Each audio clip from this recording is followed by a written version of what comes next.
All right, you guys. Hey we're everyone, live. it's Stephanie from Recovery Cafe Reclaiming Lives here today for Brandon's big 3-year clean anniversary. We're joined by Kim Strawn, who has been a part of Brandon's story in life for a very long time. So we're gonna have Brandon read the Just for Today, and then Kim is gonna present him with his NA coin, and Brandon's gonna tell his story and just give some strength and hope to y'all out there, hopefully. So go ahead, Brandon. So I usually don't get nervous, and I'm pretty nervous today.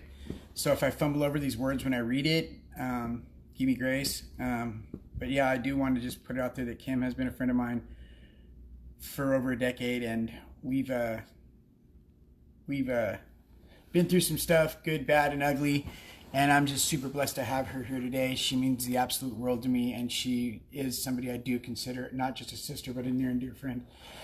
So in tradition of clean time and my 3 years, I'm going to read what I read every year on my clean time so far. And this is I Can't But We Can for our Just for Today.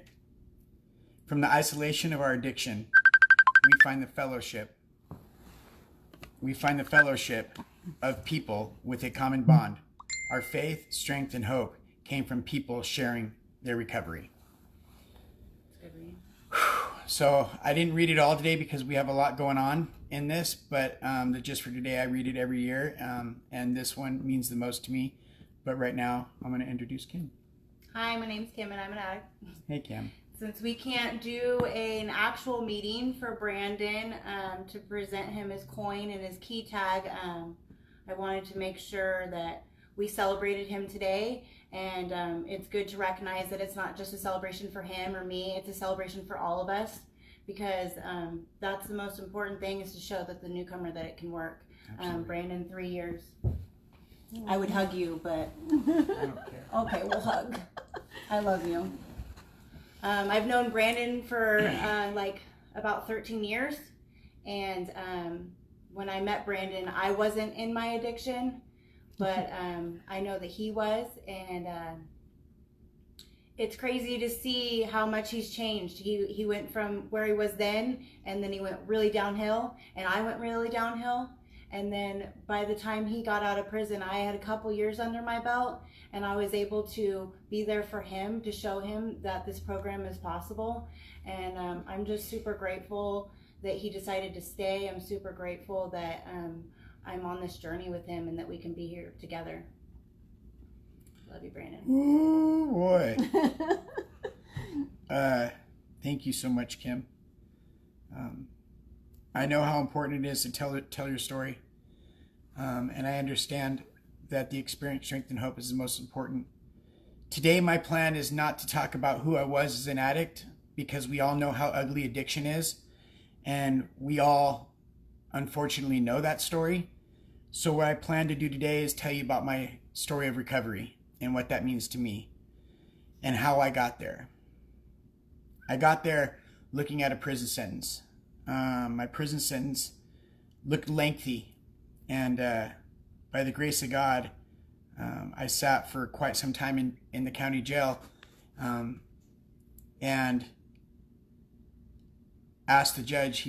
They offered me rehabilitation. I told him that wasn't going to work because I was still sick and I was going to run. I asked him for prison because I knew in prison I wasn't going to be able to run, and I knew that prison is exactly what I needed at that time. In prison, I got to find out who I was, the real me. And I started really liking who I was and how I was thinking and who I was trying to become and who I wanted to become. And I did a lot of journaling, and I did a lot of self-seeking and spiritual finding, and I found the Lord again. And by His grace, I was able to accomplish so much about what my plan for life wanted to look like, and if it was even going to be possible. I did a lot of journaling, like I said, and in those journals I made promises to myself that I promised to keep. And in those journals was giving back, a lot of giving back to a community that I had full-blown destroyed in ways that a lot of people wouldn't even think possible. I stole from everybody, And it was my plan to give back to everybody that needed it. And here I am. So the story begins where the day I got out of prison, my cousin Will came to get me. My cousin Will Smith, love you, buddy. I'm going to give a lot of shout outs today. I just want to put that out there. I got a lot of support out there, and I plan not to forget him. And if I do forget anybody, I apologize. I'm very overwhelmed today with love. When I got out of prison, I didn't have any glasses or contacts. And if you know me personally, you know that I can't see but a foot in front of my face. And my cousin gave me his phone because he didn't want to wait at the probation office for me. And it was a stupid iPhone. And it only had 10% on it. Samsung gang. And after I was done seeing Debbie Mack, my probation officer, my parole officer at the time, I was at the PO's office and I couldn't see anybody and I was getting overwhelmed, and I figured, you know what, I'm just going to walk towards the bus stop. I'm going to find a charger because my cousin wasn't answering the phone. And I got to about Alba Park, and Alba Park's literally like 5-6 blocks down the road from the probation department. And I made it, and a lot of people that are from Medford know where the cannon sits, right there on the corner. And I got super overwhelmed because all I know about Medford is shooting dope, robbing, stealing, and committing crime. And at the time, those were my passions, and I didn't want to have that anymore. So I sat right there on the corner and I started crying. As I'm sitting there crying, I'm praying to my higher power, which is Jesus, and I'm praying, and I'm praying like nobody's business. My hands are folded. I'm in literally sobbing tears, and I look up and I see this guy across the street, and he's got this tank top on, and I can barely see gold chains, and I see this flat bill hat, and the first thing I'm thinking is, oh shit, I owe somebody money.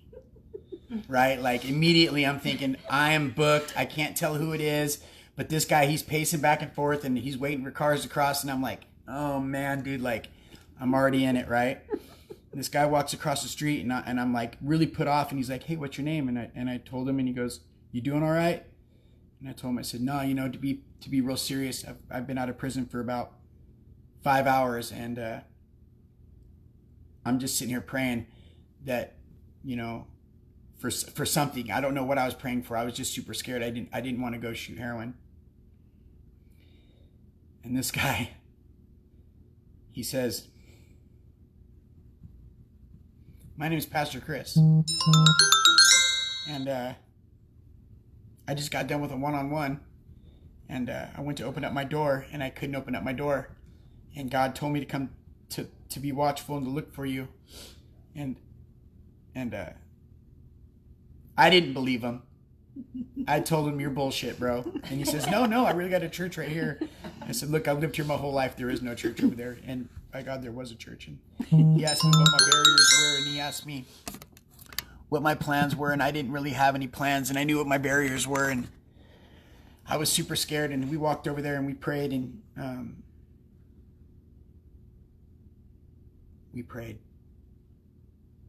and he believed in me.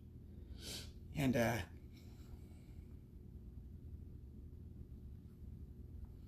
that became my home from right then and there, Family Christian Ministry. That's where I got a chance to find out who I was and allow God to work in my life like nobody's business, and keep the promises that I made to myself. A couple days later, I go to sign up for outpatient treatment at On Track. And it was like a 20-30 minute wait, and I'm standing across the street and I'm smoking a cigarette. And I had made a Facebook at the time, and I have a buddy, his name's Doug Duvall. I've seen his Facebook on there, like, you know, as a suggested friend, and I'm like, nope, because last time I seen him, he was on a good one. And I didn't know what he was like. I didn't know where he was or where he was at in his life, but I know that I didn't need those kind of friends in my life at the time. And I'm smoking a cigarette, and I see this dude walk around the corner, and Doug Duvall's a big boy. And when I seen that he was, and I grew up with Doug since I was a little kid, so that was a hard choice to make about not adding him as a friend. And when I seen him walk around the corner, I absolutely was so happy, because he was big, he was healthy, he had life in him. He was popping around the corner, and I'm like, Doug, and he comes up to me, and we just give me a big old hug, and And he's like, what are you doing? What are your plans? And I didn't have any plans. And he says, have you thought about Oxford House? No, I haven't. And he's like, you should check it out.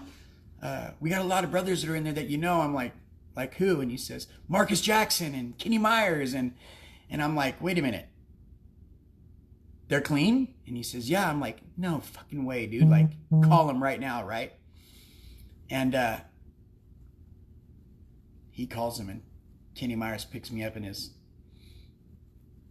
Ford truck. And he's got a bunch of NA books down there at the bottom. I'm like, man, these guys they're really doing it, right?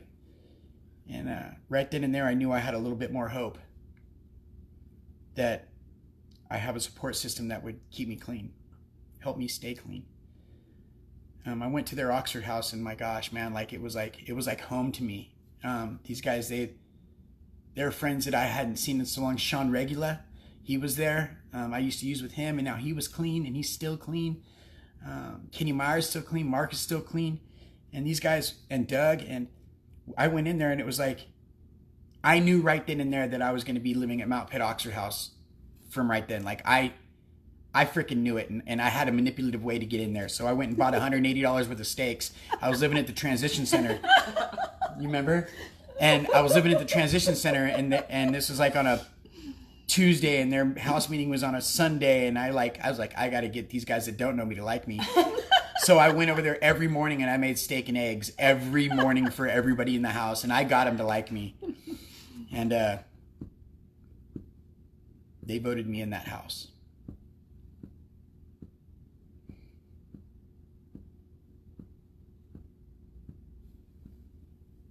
Those guys loved me in my addiction. Those guys loved me through my sobriety.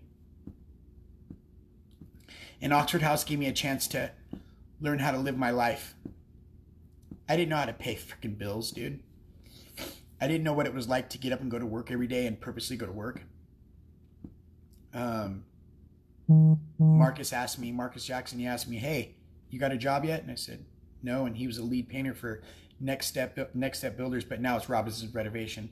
And he says, can you paint? I said, sure. Knowing I'm just going to wing it because I can't paint. But I didn't want to say no. And he gives me a job, dude.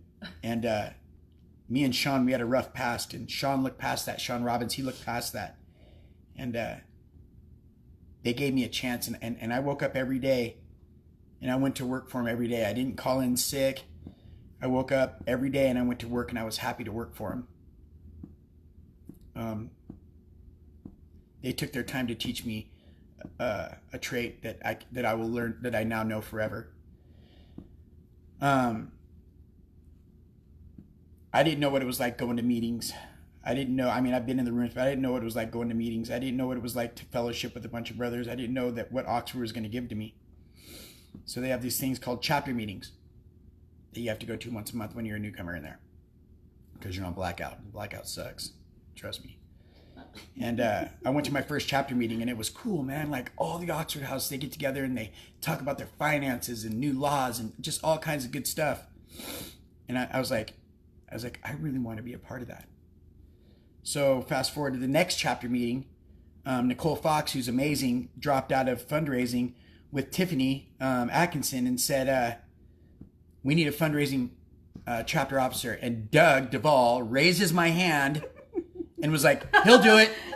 And I'm like, voluntold. Yeah, he voluntold me. And I tell you what, that was the moment right there that pinpoint what I wanted to do with my life and how I was going to be able to give back to those promises I made to myself and those notebooks that I wrote in prison. Mentoring Oxford Houses is not easy. It's a bunch of addicts with attitudes, dude. And you got to love them through it. And you got to teach them how, you know, how I learned and what I was good for. Well, it showed me right then and there that I actually had compassion, that I knew exactly how to deal with things because I got to deal with them on my own. And from my house, which was a strong house at the time and still is, Mount Pitt. And they appreciated what I had to offer. I didn't know shit from that, dude, and I fundraised my ass off. I did everything I could to fit in there, and I'm at a NA retreat with James Stewart and Scotty White and Mike and a bunch of great guys. They invited me to my first NA retreat, and it was so powerful, man. Like, it was just a bunch of guys out there. It was Hoodlum's Haven. It was Hoodlum's Haven or something like that.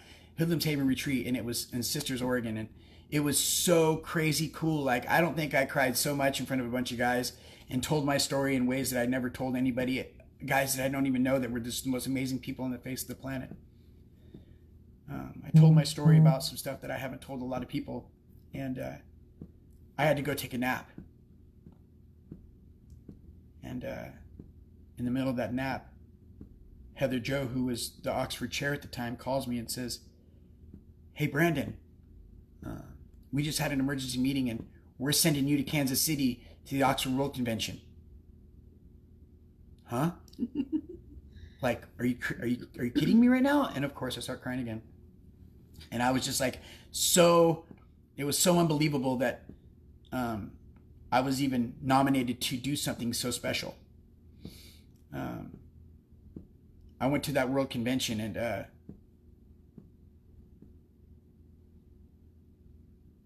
it helped me grow a little bit more. That Oxford Convention in Kansas City, we got to see Kalichi rap. We got to have my brothers and sisters in Oxford across the country get together in fellowship. There was like 5,000 some people, 5,000 some drug addicts in one room having the most fun that we've ever had in our life, dude. Like, I got to go to Kansas City, dude, with Marcus and Doug and Tiffany and Scotty and Heather Joe, and it was just so crazy. It was such a crazy cool time that I was even thought of to go to that. And when I came home, my heart was full, and I knew that I wanted to be a part of Oxford in a way that was just way overpowering. At that time, Marcus Jackson Heather had stepped down. Her time was done, and Marcus Jackson stepped into chair, and a friend of mine, Ty, he stepped down from co-chair, and then Marcus nominated me for co-chair for Oxford, and that lasted for about 6-7 months. No, it lasted a long time, actually.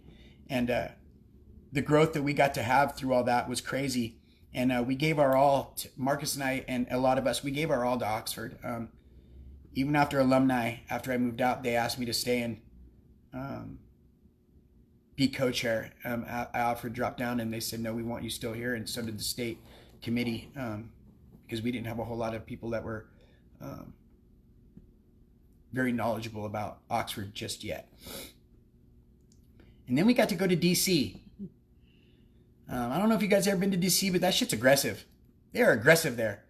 But I got to go with one of my best friends, Holasio, Doug, Sam Haley. A bunch of us got to go there and experience it all over again. I tell you this because I never knew where recovery could send me.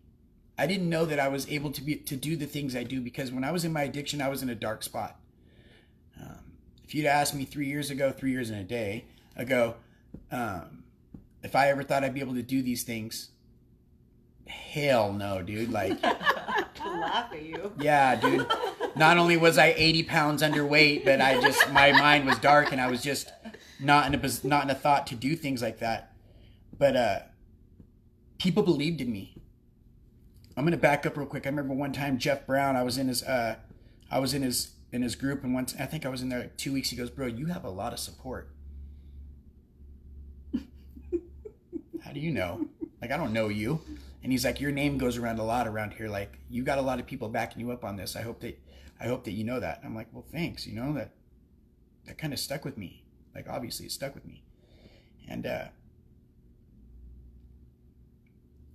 I got a job. I did my peer support. Justin Hahn asked me one time, he's like, do your peer support. I think you do good." I said, "All right, I'll do my peer support." And I took that class over at Foundations for Recovery, and it changed the outlook on what I wanted to do with the rest of my life. At the time, I was banging nails and I was working at Chevron, pumping gas and doing whatever job I could do. And I knew what I wanted to do. I wanted to be peer support. I wanted to help people give back. And that's what I do today. And I took that class, and I looked hard for a peer support job. My wife, Veronica, she got an email from Recovery Cafe that Justin sent out saying that this company called Boulder Care was looking for a position for peer support. She applied, and they said, no, we're looking for a male that has 2 years clean. She's like, oh, well, my husband has all that, and he's already peer support.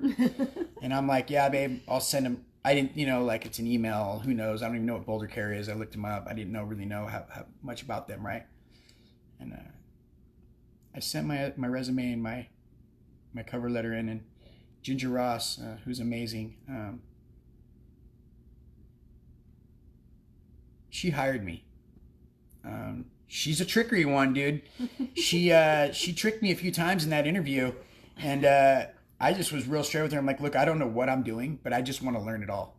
And she's like, you know what? I want to hire you. And I met with Dr. Brandon Lynch, and we had coffee, and he's like, yep, you're the one. And they gave me a chance to be peer support when a couple of agencies would not yet allow me to.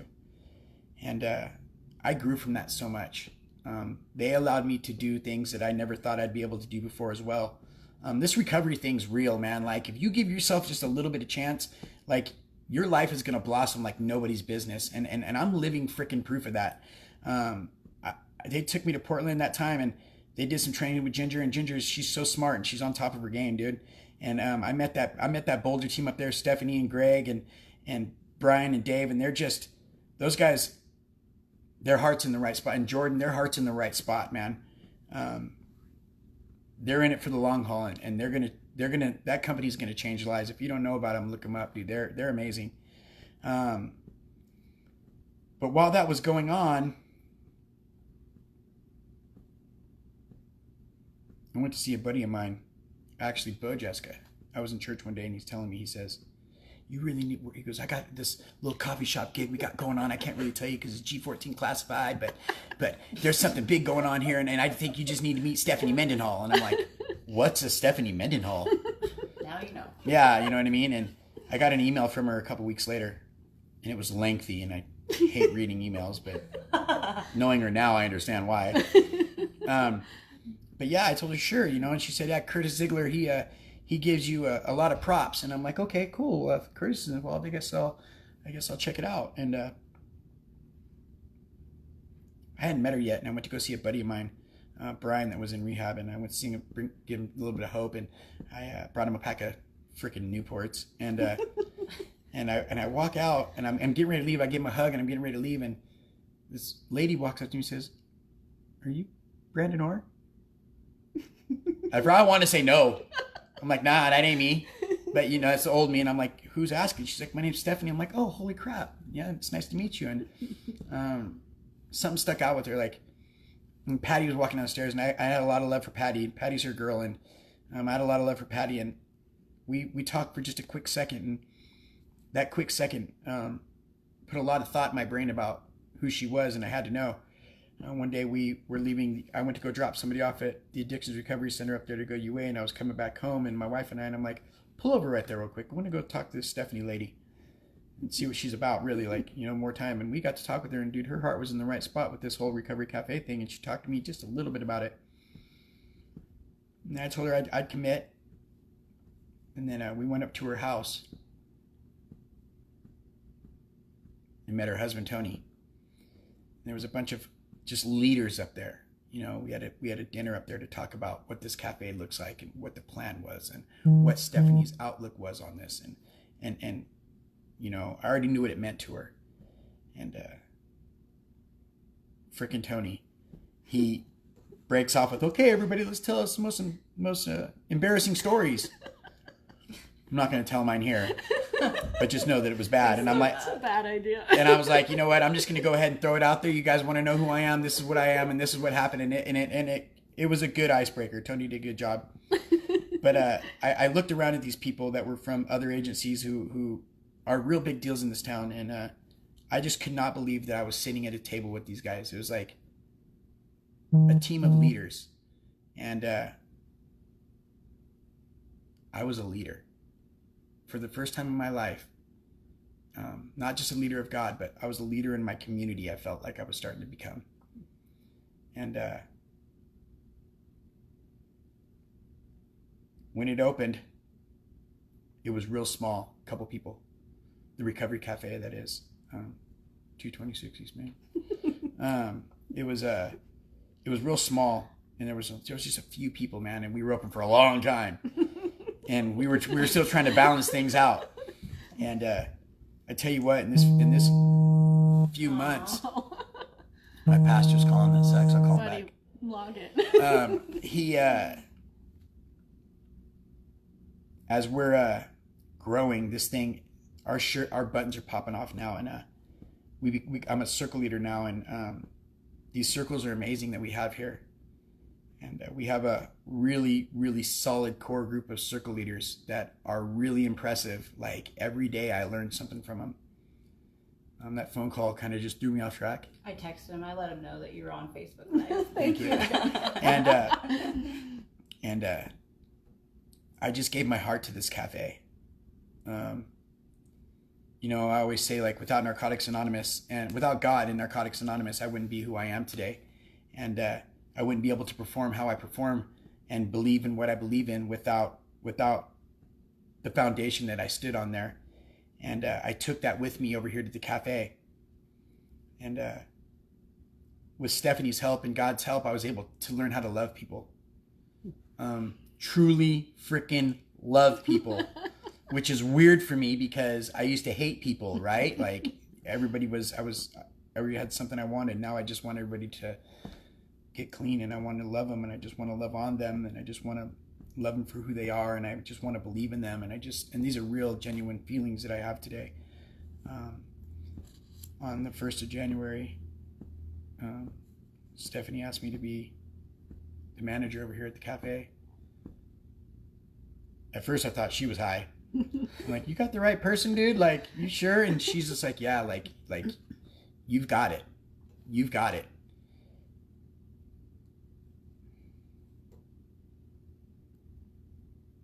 And I do now believe today that I do have it. I put my work first. All the time when I get in the door here, I want to give my best. They've now hired me full time as the cafe manager. And it's an experience that I never, ever in a million years thought I'd get to live. I share these stories with you today because I just want to be an inspiration. I don't want nothing special from anybody. I woke up this morning and I still right now I'm getting them, like, I probably got 500 comments and likes on stuff I just never thought I'd be looked at the way I'm looked at today. And I wouldn't be able to get it without all the support I have. So I'd like to take a minute and just I have a list of people that I want to give a shout out to. And the ones that mean the most to me right now. You out of here? Yep, I love you. I love you all. Have a good day at work. Thanks, Kim. Congratulations. You're amazing. Thank you. Hey, thank you for this. You're welcome. So here we go. First, I want to give it to God. Without him, I don't know where I'd be. My cousin Will, he's never given up on me. He's been my best friend for so many years. I just can't even stand it. I can't even stand him sometimes. My pastor Chris and all my family at Family Christian Ministry, for allowing me to have God work on me in ways that I never thought that he could. All my Mount Pitt brothers, Mount Pitt, Oxford, you guys were there for me in the beginning. And I do appreciate you guys. My beautiful, awesome, amazing wife, Veronica. You've always stand by my side. I feel like not only am I your biggest fan, but you're my biggest fan, and I just appreciate the heck out of you. Marcus, Kenny, Josh Lyons, Halasio, Kim, who just left. You guys, Chris Venus. You guys mean the world to me, and I love you guys with all my heart and all my soul. You guys are a lot of my rock. Bo, Jessica, thank you for these opportunities and believing in me. I love you so much. Sam Pelletier, You came to me at a broken time, and we get to watch you heal, and I just love you, brother, so much. Leaf, Ed Smith, all you guys up there in the Oxford family, you guys are amazing. I love you. Sarah, you know I love you, Sarah Kolb. Cameron O'Brien, CJ, Steve-O over there at the Siskiyou Oxford House. You guys are my dudes. I love you. You guys support me all the time. You guys just never give up on me, and when I'm going through things, you guys always have my back. Brandon Shanago, you already know. Old Dick Boyce, my boy, he's in quarantine right now. I love you so much. When we were working together, you just believed in me and told me to follow my dreams. And even when I was scared, you stood me up and you helped me out. And I appreciate you, brother, so much. Lori and James, you guys have been there for me. Even my addiction, you guys believed in me. You guys always saved a seat for me. And I'm so glad I was able to fill that. Anthony, I love you, brother. I was waiting for you to get out of prison this whole time. Justin Hahn, I know you don't have Facebook, but just know that I'm shooting you out there because you've supported me since day one. One day I was in your car and you said, I see something in you that a lot of people don't see. And I'll never forget that. Ben Spence, when I got into Oxford, you supported me through everything. And I love you for that. Like I said before, Ginger Ross and Dr. Lynch and Bree, you guys supported me and loved me through all the beginnings of my whole trip. And I do appreciate you guys so much. Thank you. Justin Stone and Kendra, you guys mean so much to me. So much. And last but not least, the three that are here with me every single day and support me every day. If I forgot any of you guys, I'm sorry. It's been a big one. All the members of the cafe, but Stephanie and Tony, you guys have given me opportunity after opportunity, and I love Tony so much. He lifts me up so much all the time. And Stephanie, I'm still unsure what you see in me most of the time, but I promise to give you my all every time I show up. And dedication is key to me. And Bill Mance, holy crap! I can't believe that I'm friends with a guy named Bill Mance, who is just such a big part of this community, and he loves me so much for exactly who I am. At first, I was like, "Are you guys sure you want this guy on that team?" And Bill's probably my biggest believer, honestly. Like he believes in me so much. He tells me that I'm so much more than my worth is, and I don't even know what my worth is today.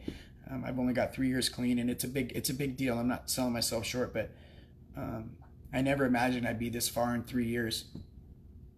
I really thought it would take me a lot longer, but addicts like us, we strive for perfection, and we never give up.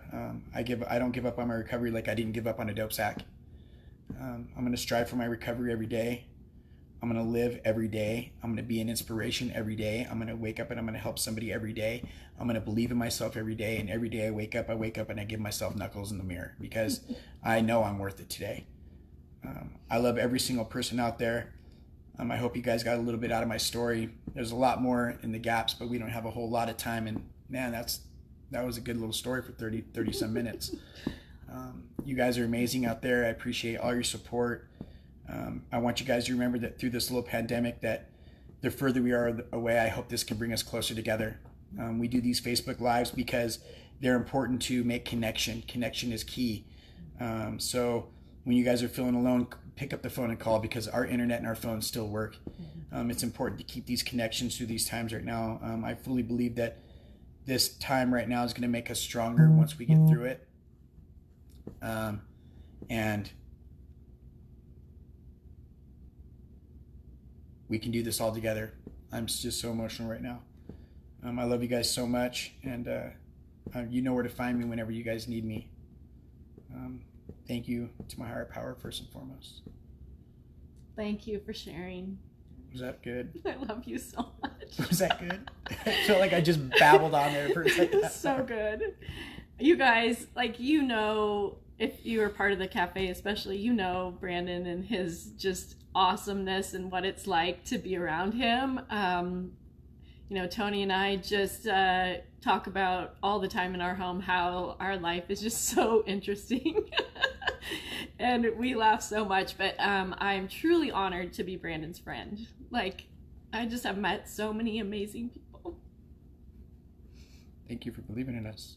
You know, how you guys changed my life every day. It's crazy. It's like, but you change ours, you know. It's like, there's a flip side to every coin, Stephanie, and you know, I just hope there's a whole lot more Stephanies across America and across the world that can want to reach out to people in the struggle, you know, that haven't had to experience the struggle. It's like, God brought you for a reason.